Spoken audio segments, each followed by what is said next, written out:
എല്ലാവർക്കും നമസ്കാരം. ഞാൻ എൻ്റെ ചെറിയൊരു തോട്ട് ഷെയർ ചെയ്യാനാണ്.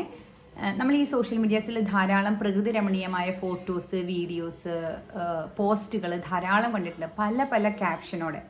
നോർമലി നമ്മൾ ഇത്തരം ചിത്രങ്ങൾ ഞാൻ കാണുന്നത് എങ്ങനെയാണെന്ന് വെച്ച് കഴിഞ്ഞാൽ, ഒരു വൈക്കോൽ കൊണ്ടുള്ള വീട്, മഴ ധാരാളം പെയ്യുന്ന സമയത്ത് ചോരുന്ന പാത്രങ്ങൾ വെച്ചിരിക്കുന്ന വീടുകൾ, പശു, ആട്, കോഴി, വണ്ടികളൊന്നും എത്താൻ ബുദ്ധിമുട്ടുള്ള ചെല്ലാത്ത ഇടവഴികൾ, മണ്ണിട്ട റോഡുകൾ, ഇങ്ങനെ പച്ചപ്പ് നിറഞ്ഞ ഭയങ്കര ഭംഗിയുള്ള, വിഷ്വലി ഭയങ്കര ഭംഗിയുള്ള ഒരുപാട് വീഡിയോസ് കാണാറുണ്ട്. പലരും ഷെയർ ചെയ്യുന്നതാണ് കേട്ടോ ഞാൻ കാണുന്നത്.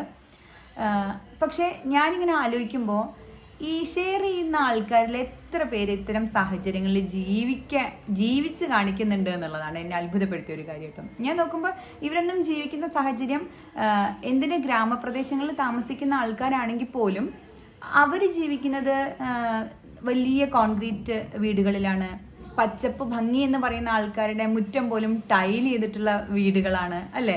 അതായത് ഞാൻ ഇരിക്കുന്ന എൻ്റെ ഭാഗം ഏറ്റവും കംഫർട്ടബിൾ ആക്കിയിട്ട് എനിക്ക് വേണ്ട എല്ലാ ഇൻഫ്രാസ്ട്രക്ചർ ഫെസിലിറ്റീസും, അതായത് കാലത്തിനനുസരിച്ചുള്ള മാറ്റങ്ങളെല്ലാം ഞാൻ നടത്തിയിട്ട് സോഷ്യൽ മീഡിയകളിൽ ഞാനൊരു ഗ്രാമീണ തനിമ ആഗ്രഹിക്കുന്ന ആളാണ്, അല്ലെങ്കിൽ ആൾക്കാരാണ്, അല്ലെങ്കിൽ ഗ്രാമത്തിനാണ് ഭംഗി, ഇല്ലായ്മയ്ക്കാണ് ഭംഗി എന്നൊക്കെ വരുത്തി തീർക്കുന്ന ഒരുപാട് പോസ്റ്റുകൾ കാണുമ്പോൾ എനിക്ക് ശരിക്കും എന്താ പറയുക, ഞാനിങ്ങനെ ആലോചിക്കാറുണ്ട്, ശരിക്കും നമ്മൾ അങ്ങനെ ഒരു ഫേക്ക് ഐഡൻറ്റിറ്റി കീപ്പ് ചെയ്യുന്നത് ശരിയാണോ എന്നുള്ളത് അല്ലേ. ഇപ്പം നമ്മൾ ഒരു ഗ്രാമത്തിൽ, അല്ലെങ്കിൽ ഞാനൊരു വൈക്കോൽ മേഞ്ഞ വീട്ടിൽ താമസിച്ച് അതിൻ്റെ രസം എൻജോയ് ചെയ്യുമ്പോൾ ശരിയാണ്. അതല്ലാതെ ഞാനൊരു ചോരാത്ത AC വെച്ച 2 നില ബിൽഡിങ്ങിൽ ഉമ്മറത്ത് കാറിടുന്ന, ഉമ്മറം ടൈൽ ചെയ്ത ഇത്തരം വീടുകളിൽ ഇരുന്നിട്ട് ഞാൻ പറയാണ്, ഞാൻ പോസ്റ്റ് ചെയ്യാണ് എൻ്റെ സോഷ്യൽ മീഡിയ പോസ്റ്റിൽ, എന്തൊരു ഭംഗിയാണ്, നൊസ്റ്റാൾജിയാണ്, തിരിച്ചു പോകാൻ ഞാൻ ആഗ്രഹിക്കുന്നു എന്നൊക്കെ. പക്ഷെ എത്ര പേര് ഇങ്ങനെ ഒരു സാഹചര്യം കൊടുത്താൽ അത് സ്വീകരിക്കും അല്ലേ? നിങ്ങളൊന്ന് ആലോചിച്ച് നോക്കിയേ.